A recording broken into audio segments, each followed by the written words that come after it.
Nuclear ghosting revenge on cheating fiancé. I got my part. Okay, here we are. The players are myself, fiancé, fiancé's mom. Time frame happened from 2013 to 2016. It has obviously been several years since the incident, and I literally have never told anyone in my new life about this. Tonight, I have some good wine to drink and figure I'll let my fingers do the talking. I thought I had met the perfect woman. We met in the last year of college. We met at a party and hit it off instantly. She was a beautiful blonde with sun-kissed skin, and she could have been a model. Think Kate Upton type figure. She was kind, compassionate, sympathetic, good listener, and had an active life with many friends. She liked my friends, and it was awesome. Over the 3 years we knew each other and how our friend groups merged. Several of our friends began dating each other. It was some of the best times of my life. I was on for a post-grad in finance, and she had a degree in contractual law. This is just to say we ended up being successful in our own rights. But I'm no slouch in the looks department either. 5'11" feet and 190 pounds, and liked the gym. I wasn't a super athlete, but let's just say I was built. But I was very shy and didn't have a lot of prior relationships prior to meeting her. The first evening we met, we were smitten. First night we talked all night. Then it went to texting, phone calls daily. Then dates weekly. Then after a year, when I started working my new job, she moved in. I loved her family, and her family loved me. Mostly her mother, as her father was standoffish as he was to everyone. It was a whirlwind romance. After 2.5 blissful years of overseas vacations, hiking trips, and luxury vacations, I proposed to her. She said yes. I was over the moon. She was doing all the planning for the wedding. We were talking about our futures together. Buying a house, children, and family trips that we were going to take together, and all such things like that. Then it happened. One evening after we both get home to our apartment, she is a little distant. I think I noticed it right away, as we were always very affectionate towards each other.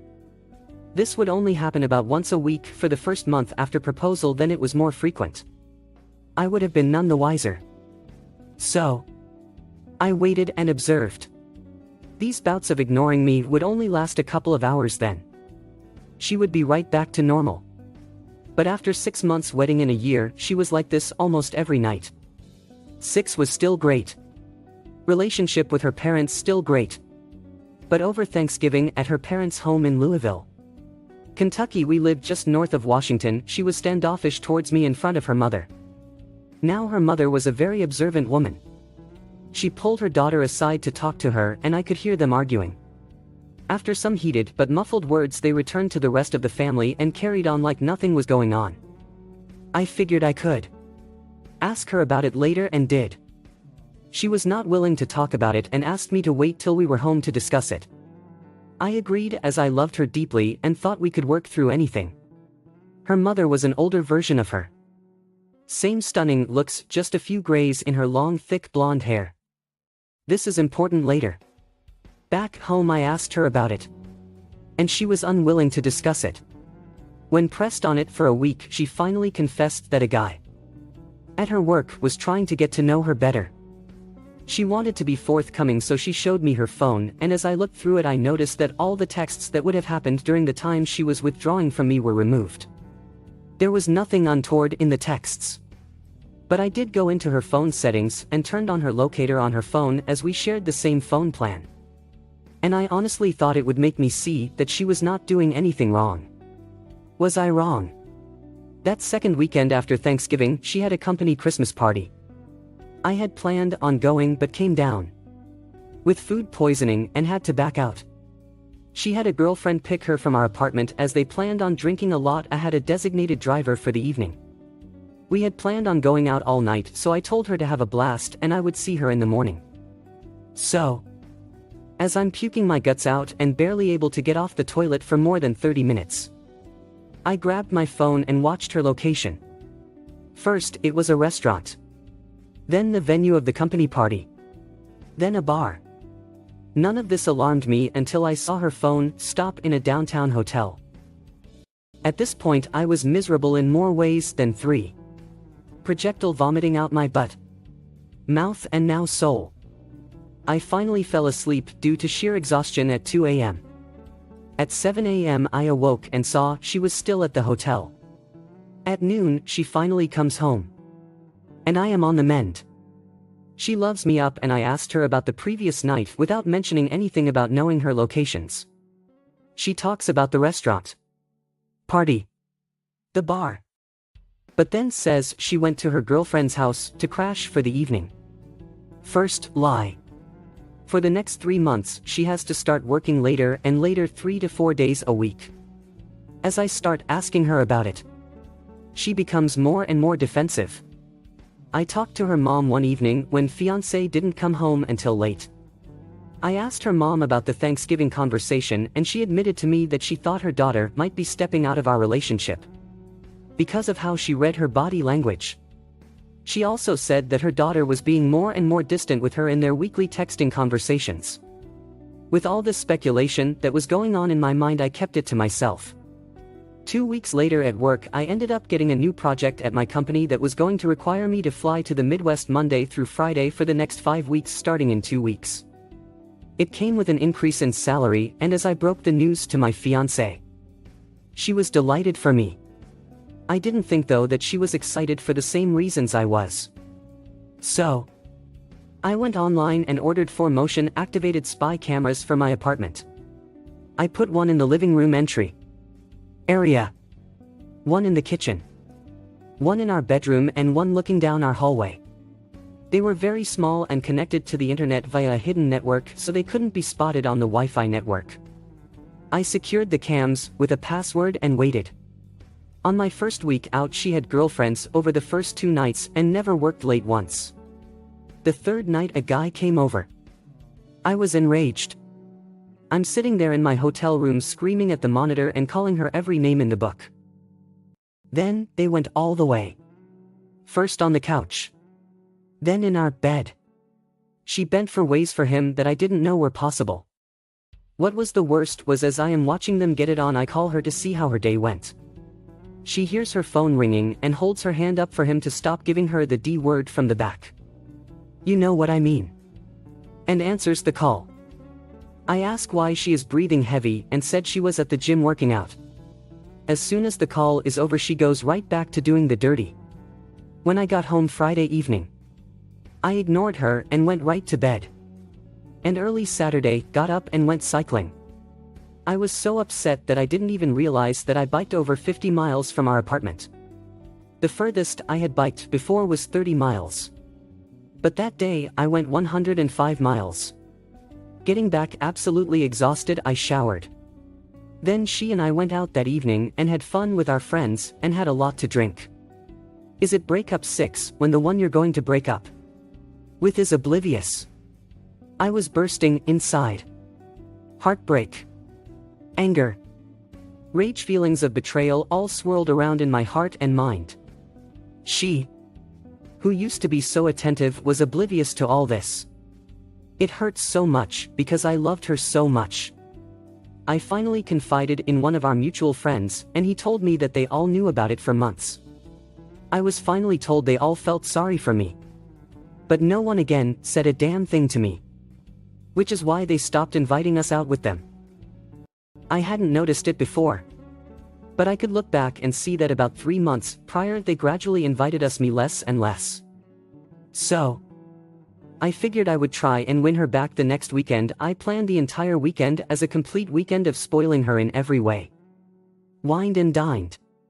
Pampering. Massages. Rubs.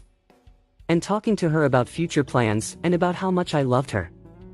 I knew I was starting to break through when after her 4th glass of wine she started to cry. And I could tell the guilt was coming up to the surface. I asked her what was wrong. But she would choke up every time she tried to speak. I then told her that if she did something in her past or was having some kind of conflict in her mind that she needed to speak to me about, that I was more than willing to talk with her about it, and if forgiveness was needed then I was more than willing to forgive and move on. The only words that came out of her mouth in her was how much she loved me. It actually hurt to hear that from her, as I now had 4 separate videos of her and the other guy in our apartment getting it on. Over the next 8 weeks of traveling to the Midwest, the trips lasted for what would be 10 weeks. I recorded over 41 hours of her having sex with what I found out was her co-worker. She never worked late once while I was gone. I tried every weekend to be extra attentive, and each week she got more and more distant. After watching this for 8 weeks, I was done, so I devised a 12-step getaway plan. 1. Gather evidence. 2. Get her out of the way. In order to execute my plan, I scheduled a 2-week exclusive getaway trip for us at an all-inclusive resort, Barbados. She was ecstatic. Then a week before the trip, I claimed I had to back out and told her to take a friend. I knew it was over when she showed no disappointment that I couldn't go. She scheduled co-worker to go with her. 3. Terminate our apartment lease. It would expire 3 days into her trip, and I was the sole signature on the lease. 4. Find a job in another town. The company I had been assisting in the Midwest had offered me a job with a slight increase in salary. 5. Find a new place to live. I got an apartment in the above said location. When she is gone, perform the following. 6. Take her to the airport. Go back home and pack all her things. Same day. Saturday. 7. Get a new phone number, phone, email. Cancel all social media. Monday. 8. Separate us completely in regard to finances. Withdrew all monies from our joint accounts and then closed them. I put all her money in an envelope and packed it in her things. Monday. 9. Have the movers pack all my things up and ship it west. Monday. 10. Take all her things to her mother's house 600 miles away. All my fiancé's belongings fit into the back and bed of my F-250 crew cab. Tuesday through Saturday. 11. Give her mother the evidence. 12. Start my new life. I didn't want to do anything that was illegal, so I made sure that nothing of hers was missing. It was so hard to pack all her stuff nice and neatly away. I never cried so hard in my life. I have read so many times on Reddit about SOs saying they will never do it again when caught. But they don't stop. My hope was that she would genuinely confess so we could forgive and move on. She never did. Twice, she came really close. But her secret was too hard for her to reveal. Tuesday morning. I left our apartment north of Washington for the last time. It took 10 hours to get to her mom's house. What happened when I got there, I was not prepared for. I arrived at her mom's house around 8 in the evening. I figured she would be surprised to see me since I was coming down unannounced. Since they lived in a gated community, I had to buzz her house from the front gate. So she was waiting for me outside when I drove up. I could tell that she had been crying when I walked up to see her. I asked her what was wrong, and she hugged me, bawling that she thought her husband was cheating on her with a much younger, skinnier, and prettier woman. Dumbfounded, I just held her for what was probably 10 minutes. She soaked my right shoulder with her tears and snot. When she finally composed herself, I asked if we could go in a talk. We went in and I asked where her husband was, and she indicated that he said he was going fishing with his buddies at a remote cabin an hour away. Then, she said, he hates fishing. She gave me all the indications that she had picked up on, and apparently it had been going on for about a year. So, doing a little bit of research, we found a credit card hold charge for a 5-star hotel that was only 20 minutes away. On call later confirmed her husband was in fact there for a 4-night stay, cheating with his mistress. 2 peas in a pod. I said, what? She responded, 2 peas in a pod.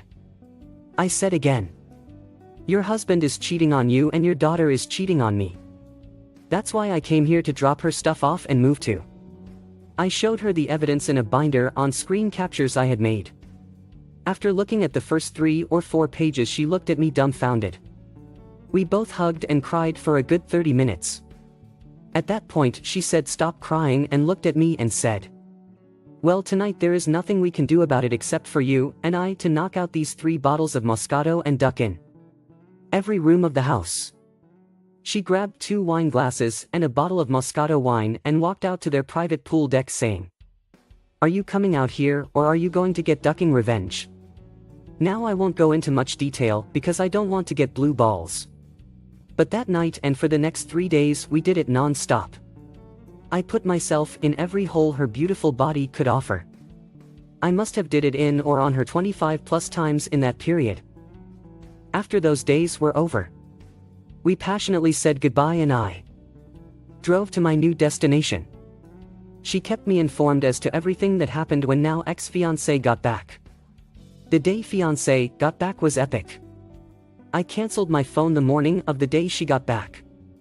So when the plane landed and she called for a ride, it indicated the phone was disconnected. She apparently had her lover take her home. He dropped her off and left. When she came to the door, a strange couple, new tenants, answered the door and she freaked out.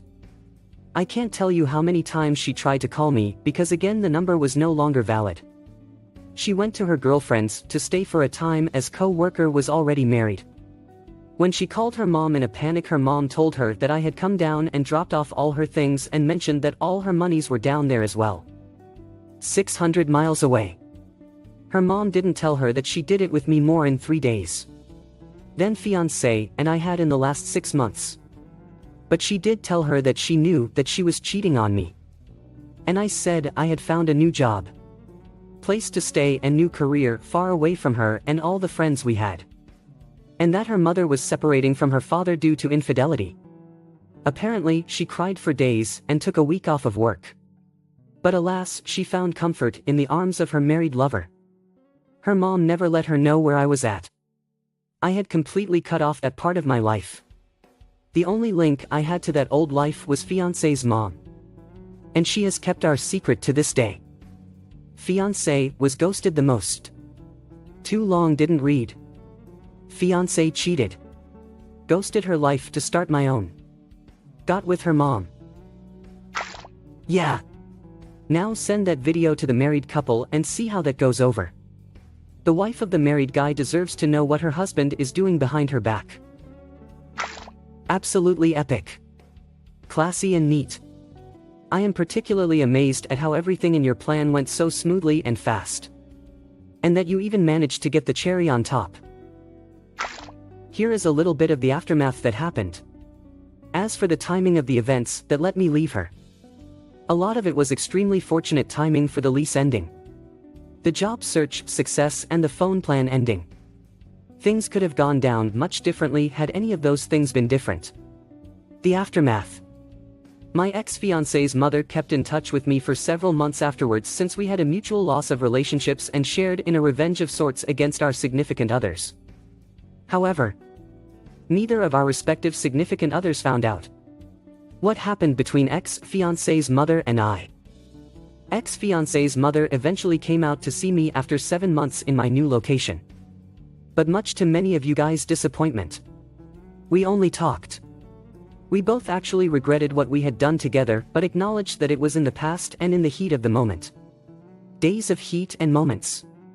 She said that her daughter knew that I am talking about the ex-fiancé's mother knew where I was and was very upset that she would not divulge my location.